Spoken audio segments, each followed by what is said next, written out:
Hello everyone and welcome to my FPL data-driven channel. Today I am going to focus on building a strategy for the upcoming Game Week 2 using my dashboard, looking at past historical stats. I'm going to do a fixture analysis. I'll go through each fixture and then I'll try and predict the score and the outcome, and hopefully that will help you and me make a good strong selection for the upcoming game week. So the first thing I want to do is I want to go through each fixture and look at the stats. And based on the stats, I want to highlight and identify the key fixtures that we want to invest in. Now, considering the fact that the season has just started and we only have one game week worth of data, there's not much data we can use to come up with a good strategy. So what I'm going to do is I have some historical data here, and I've selected the same fixtures, and I'm using the data from game week 38 of last season. So basically I am looking at the current fixture of the upcoming game week, and I'm using the data and see how the team performed in the final game of last season. And using that data, I'm going to try and estimate how the team are going to play against each other. I don't have any of the teams who are promoted because last season they were not playing in the Premier League. So you won't see Leeds, Burnley, or Arsenal playing against. Arsenal is playing against Leeds. Burnley and Sunderland match you're not going to see, but I still have quite a few fixtures here. So if I start from the top, let's start from the top. Bournemouth is playing against Wolves, and we can see this here. They are playing at 3 o'clock on Saturday. So based on the data of last season, in game week 38, the last game, we can see that Bournemouth had a 42% home win percentage, whilst Wolves had a 37% away win percentage, right? So we can see Bournemouth are 5% more likely to win, and that's not really a massive stat to go by. So overall, I can see it seems like it's going to be a game where it's going to be level.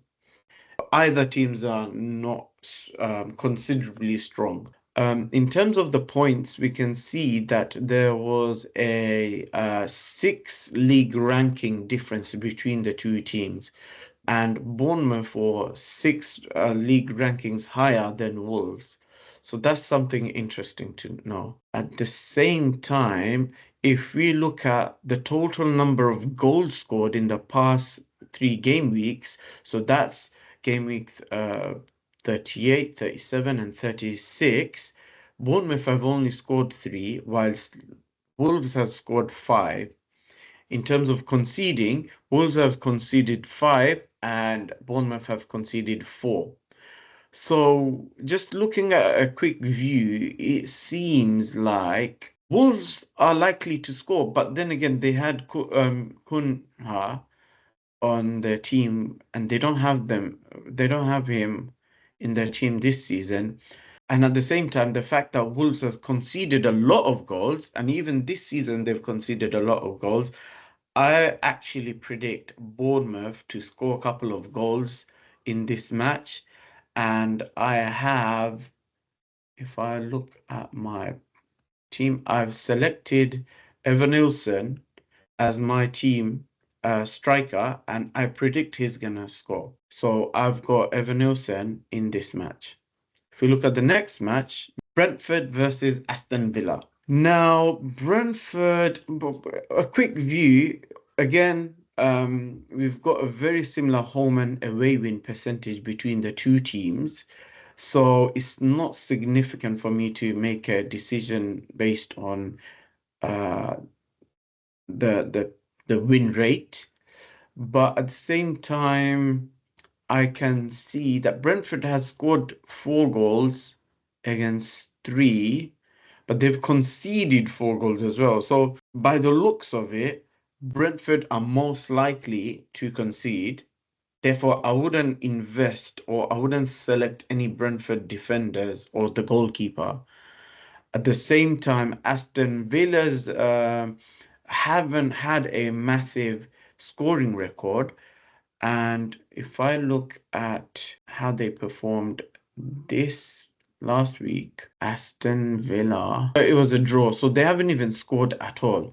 So I would predict in this match it's going to be a 1 or a 2-0 for Aston Villa, possibly 2-1. So that's my prediction for this game. Looking at Crystal Palace and Nottingham Forest. Crystal Palace has actually been very good at scoring, and this season they've been not bad at defending as well, considering they've won the FA Cup, the Community Shield, and they've been performing quite well. Eze recently went to Arsenal, so he was their best player. So in terms of, and then Chris Wood has been scoring quite well as well. So.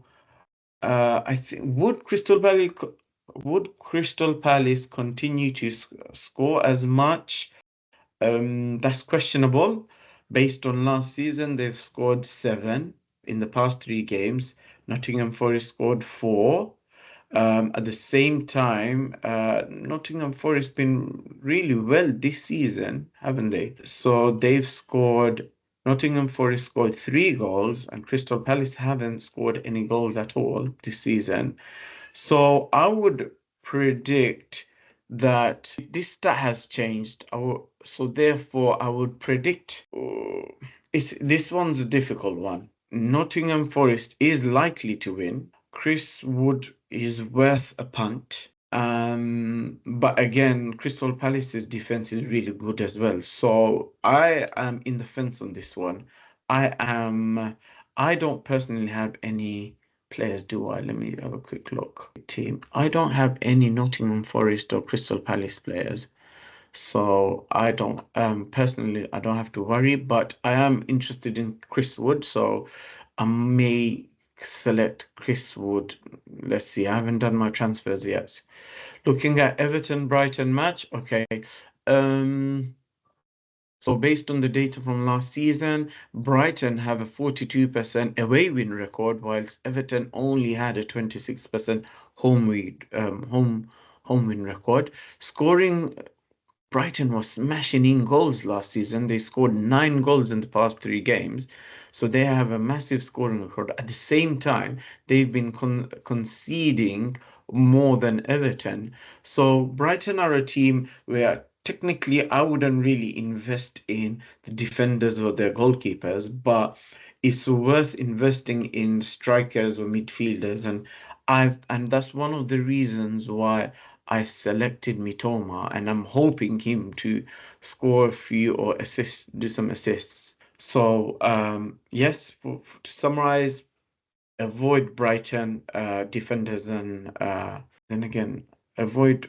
But then again, Everton hasn't been scoring as much as well. So it's a 50-50. So my take on this game would be invest in Brighton strikers or midfielders. So Mitoma, let me have a look at the top players. Let me have a quick look at the top players of Brighton. So Brighton, we can see O'Reilly played very well. So we can potentially invest in him. Let's see. He scored a goal. Yeah, so it's worth a punt. Let's see. All right, so moving on to the next game, Fulham versus Man United. Okay, this is interesting. And this is basically for the previous season. We can see Fulham ended stronger than Man United. They have a 37% home win ratio, whilst Man United had a 26% away win. And this is the exact same fixture that will be played in the next game week. Fulham have been scoring better, slightly better than Man United. 4-3. But at the same time, they've conceded a lot last season as well. 7 goals conceded in the past 3 game weeks, whilst Man United were a stronger defense. And if I quickly look at last game week, where is this? Yeah. So we can see Fulham scored 1 goal. Man United haven't scored any goals yet, although I watched the highlight and they had about 20 chances created. So I'm very hopeful of Man United. I actually think Man United are going to do quite well this season. Conceded wise, both teams conceded only 1 goal each. So overall, what can I take out of this game? This game is something that we can learn. I don't really have much to say about this. I predict Fulham are gonna get concede. That's something that I predict strongly. And personally, I have Mbono, so I'm hopeful of him scoring something. I may even captain him, to be honest. I may consider captaining him this game week 2. Okay, so Man City, I fixed it. So Man City versus Spurs. Oh, look at that. That stat is crazy. You can see the fire on all of them. And it's singing songs to me. So Man City scored 5 goals in the past 3 games for the last season. They ended with 5 goals in the past 3 games from game week number 38. At the same time, Spurs conceded 8. Now, if you remember, Spurs won Europa League and they weren't playing very well in the Premier League, so they had their eyes away from the Premier League. But so this stat, I don't think it's going to be the same, but you could see if we were to use previous season stats, we can see Man City are 42% likely to win because they have a 68% record of winning at home. Spurs has a 26% record, 26% away win record. So that's a 42% difference. And from my experience, anything above 30% is most likely a win-win situation. There was a difference in 14 league rankings. So um, Spurs ended with in 17th position, whilst Man City were in the 3rd position, and they have a much stronger threat advantage. But if we look at this season, Man City and Tottenham have actually scored quite a few goals, 3 goals, whilst Man City scored 4 goals. So my summary for this game is definitely there's going to be a lot of goals. I think I would try and avoid the defenders and the goalkeepers, and that's why you could see I've got I've removed Vicario and Van de Ven from my team for next game week or game week 2, and because I honestly think Man City are going to be scoring goals. At the same time, Spurs are likely to score goals as well. So I've got Kudus playing. So let's see. That's going to be a very interesting game. So my only question would be this one. Ait Nouri, if Spurs score goals, then he's gonna, get a 4-point reduction, isn't it? So invest in Man City and Spurs strikers. They are playing very well so far, but it is only one game week so far, so it's something to think about. Going back to the fixtures, Newcastle versus Liverpool. One thing, this line here highlights to me very vividly, and that's because Liverpool ended last season conceding a lot of goals. So, which was quite understandable because they were giving like a B team, because they won the Premier League many games before the end of the season. So they just sent out the B team, I would say. So they conceded a lot of goals last season, much more than Newcastle. But at the same time, they've scored quite a lot as well in comparison to Newcastle. So Liverpool scored 6 goals in the past 3 games of the last season, whilst Newcastle didn't score as much. And if we look at the current season so far, we can see Newcastle hasn't scored any goals. They haven't even conceded any goals. And Liverpool, however, they've been conceding goals and they've scored 4 goals as well. And I did watch the highlights I did watch the match actually. So my summary on this is Liverpool are likely to score goals again. Newcastle defense is actually not too bad, but I would say Liverpool will overcome the Newcastle defense. At the same time, Liverpool's defense is quite leaky, so I would predict Liverpool to concede as well. So if I look at my team, this is a concern. He didn't really play very well last game week, and I haven't done my transfers yet, so I may decide to replace either Konsa or Wissa, one of those two, and either get a striker or a defender.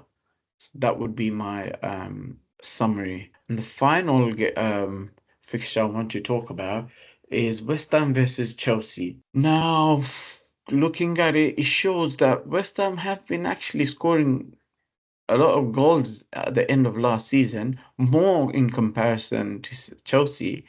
But to be honest, Chelsea have, in between the summer, they won the Club World Cup. They've had a very good preseason, and how did they perform last game? If I look at Chelsea and West Ham, Chelsea hasn't scored any, but they haven't conceded any as well. Whereas West Ham conceded 3 goals.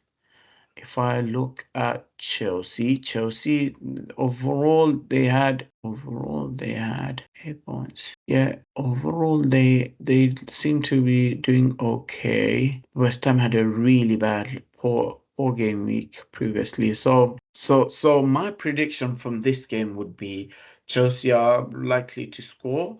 West Ham are likely to concede, but at the same time, I'm quite hopeful of Bowen. So I am hoping Bowen to start scoring again. So that's my prediction for game week 2. If you have any questions, let me know. Feel free to share your team selection with me on Twitter or Facebook, and I'm happy to give my input and advice. Thank you for watching, and we'll see you in the next one.